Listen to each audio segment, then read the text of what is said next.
Ever forget something 5 minutes after you just studied it? What if you could turn a hallway, a bedroom, or even your walk to school into a tool for remembering almost anything? In this video, you will learn how to use a memory palace, a study technique that connects information to places you already know well.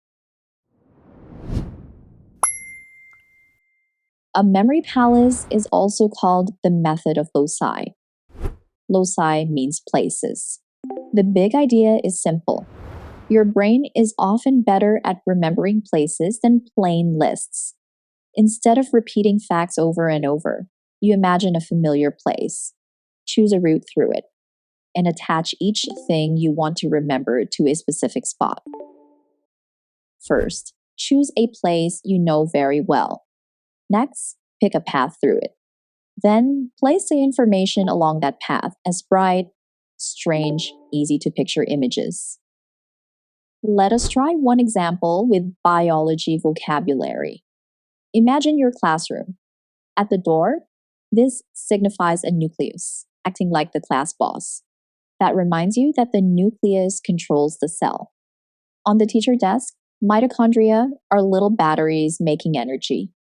At the whiteboard, the cell membrane acts like a flexible border. Near the window, ribosomes build proteins. On the bookshelf, a vacuole stores supplies like a giant water balloon. To remember the terms, you do not start with the list. You start with the room: door, desk, board, window, shelf. As you revisit each spot, the image helps you recall the word and what it means. A common mistake is making the image too ordinary. If the picture is dull, it is easier to forget. Make it oversized, funny, surprising, or emotional, because unusual images are stickier. So far, we have covered the foundation.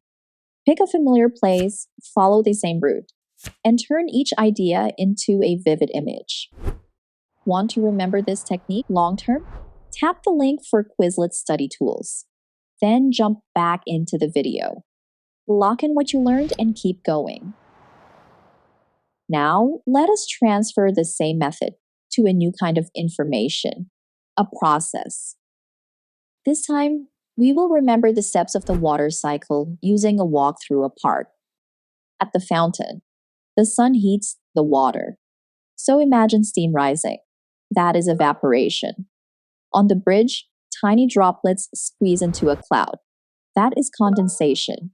By the tree, the cloud rains. That is precipitation. At the pond, the water gathers again. That is collection. Notice how the route helps with order.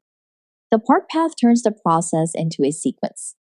When you mentally walk it, each step leads naturally to the next one. You can also use a memory palace for everyday studying. Suppose you need to bring a novel, a calculator, a permission slip, and flashcards. Place each one at a different stop in a hallway you know. Here's another common error. Do not pile too many ideas in the same location. If two images share one spot, they may blur together. Give each important idea its own clear place. To build your own, start small.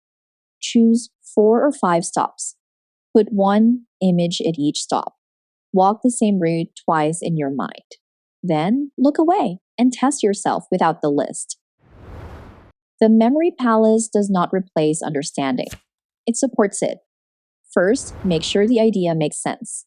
Then use the palace to keep the words, steps, or details organized.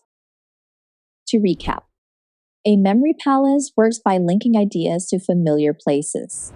Choose a location, follow a fixed route, and place vivid images at each stop.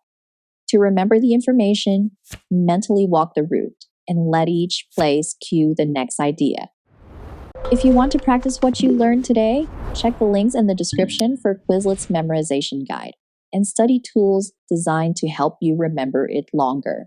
Keep learning, keep practicing, and we'll see you in the next video.